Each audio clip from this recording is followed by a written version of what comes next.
Hello, friends. John Leonard Harris, president of Encouragement Consulting Services, with a conversation that I trust will connect with you as it relates to activism and a troubling trend therein. Of late, maybe you've heard NFL football coach Brian Flores is suing the NFL for its discriminatory practices. He was one of just a few African American head coaches.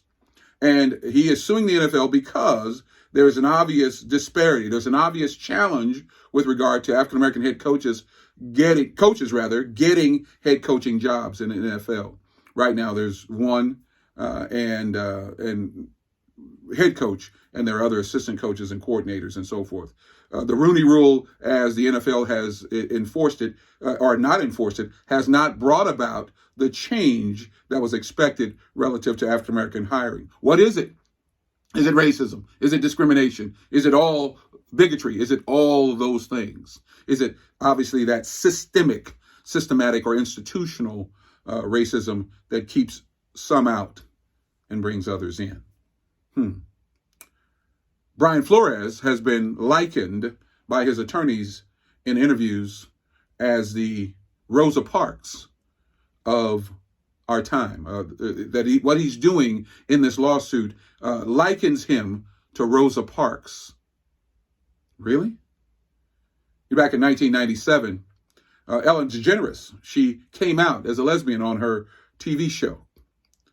And those who thought this was a great thing likened her also to Rosa Parks. Is this an alarming trend? Is everyone who takes a stand this way likened to the one and only Rosa Parks? Well, let's take a little deeper dive into this. You all may remember historically, it's Black History Month, so listen, it's a good time to talk about this. Rosa Parks on December 1st, 1955, refused to give her seat to a white man and was summarily arrested. Hear me right. Arrested, taken to jail because she did not give up her seat on a bus in a city, Montgomery, Alabama, where she was paying taxes for the roads upon which these buses traveled. That's right. December 1st, 1955.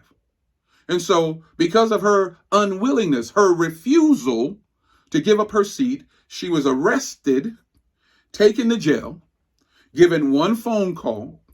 She was ultimately fined $10, a suspended sentence, and released. But her actions, my friends, could be the catalyst for what we could call the civil rights movement today. Before Rosa Parks left jail, 35,000 flyers were sent around the city, letting everyone know that we would not stand for this foolishness anymore. And there will be a boycott of the Montgomery buses. A boycott, friends, that lasted 381 days. Mark it. People all across the city who were riding those buses began to walk in the rain, in the weather. They did what they needed to do to make a point to the powers that be in Montgomery that what they were doing was obviously wrong. Can we liken Brian Flores? Can we liken Ellen DeGeneres to Rosa Parks? Really? See, because one of the challenges of this comparison or these comparisons is a simple challenge. Brian Flores made $3 million last year. And that doesn't mean that the lawsuit is wrong. Ellen DeGeneres was making thousands of dollars on television when she came out. And that doesn't mean that they're not sacrificing something. But are they sacrificing at the level of Rosa Parks? Really? Can you liken them to Rosa Parks in their activism relative to one cause or another? Well, the answer is no. There is no way. what Rosa Parks, Mrs. Rosa Parks, did to give up her livelihood, a seamstress, not making a whole lot of money. She's taking a dramatic risk in these times. And not only did she risk being arrested, she risked being beaten. She risked being killed. She risked everything in that moment. Everything. The same over here. Football, acting. Again, all activism in its own right, but not the same as what Mrs. Rosa Parks went through. And so this troubling trend of likening one's activism relative to their cause to the actions and reactions and response of Mrs. Rosa Parks is terrible. It's unacceptable. There's no way. Because Brian Flores, for all the rightness of what he's doing, has money in the bank. He may coach again somewhere. And yes, he's taking a risk, a very major risk that would possibly not allow him to be a head coach in the NFL ever again. Ellen DeGeneres, you know her story. That only emboldened her career to come out as a lesbian. Okay, she did it. It was a risk, but that only elevated her, okay, to a place of superstar status in the celebrity world. Was that the case for Rosa Parks? Is that how they saw her when she came back to work? Because that was another issue for her. She was in jeopardy of losing her job. All in that moment on December 1st, 1955. And so this troubling trend of likening current activism to the activism of Mrs. Rosa Parks doesn't work. Yes, they're giving up something, but she was giving up everything. Everything for what she believed. And so let's be careful. Let's be clear. When people liken their activism to the activism of Mrs. Rosa Parks, you're putting it out there that you are willing to not only have commitment, that you're having conviction as well. Well, let me tell you what I mean. See, commitment, by definition, is a pledge. It's a vow. It's what gets us started. I remember back at the University of Missouri, we were protesting back in 1982. And we went into the chancellor's office, me and 40 of my college friends. There was this idea that the African-American, the faculty would be downsized. And when the white faculty got a cold, the black faculty got pneumonia. So there were going to be far more of them. We were going to lose more of them if this downsizing had happened. We're going to have it. Unacceptable.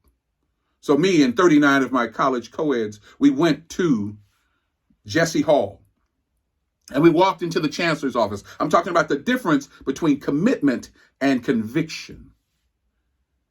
So we walked in, sat down. We covered the whole room. And in a moment, friends, the secretary, the chancellor's name was Barbara Ewing. Her secretary comes in and says these words: "If you all don't get out of here, I'm calling the cops." That's right. And as fast as you can say, Bob's your uncle, 32 committed people, 32 left the room. That's right. Like it was the Olympic trials, gone. And the 8 of us who were left, we looked around and we asked, what happened? What happened to those 32 committed people? Well, they had commitment, because commitment is what got them in the room. Well, here's this. The secretary came back. She said, "Didn't you all hear? I'm calling the cops."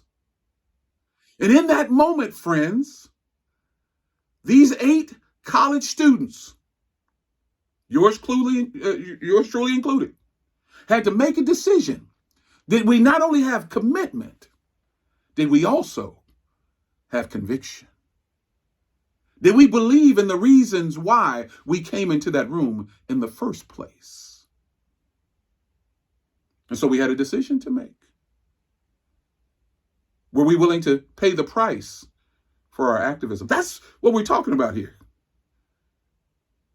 And so we said, listen, if that's what you have to do, call them. Go ahead. Call them. Well, she was bluffing. But she bluffed 32 committed people out of the room. They had commitment. And commitment will get you started. Commitment will get you in the room. Commitment will get the campaign started. But the question then becomes, where's the conviction? Where's the belief? Where's the resolve to get to the end? And so that's what we were dealing with. That was the activism of that day. And so I would say, as I have said already, when we think about Mrs. Rosa Parks, not even likening what we did to her, she was willing to sacrifice everything. And so to the cause of Brian Flores, God bless him. Ellen DeGeneres, you did your thing. Now you're a superstar. But it's not the same as was what Mrs. Rosa Parks did. And it never will be. Give her her props. Give her her dues. Put some respect on her name. Because that's the right thing to do. This is John Harris from Encouragement Consulting Services. We'll see you next time.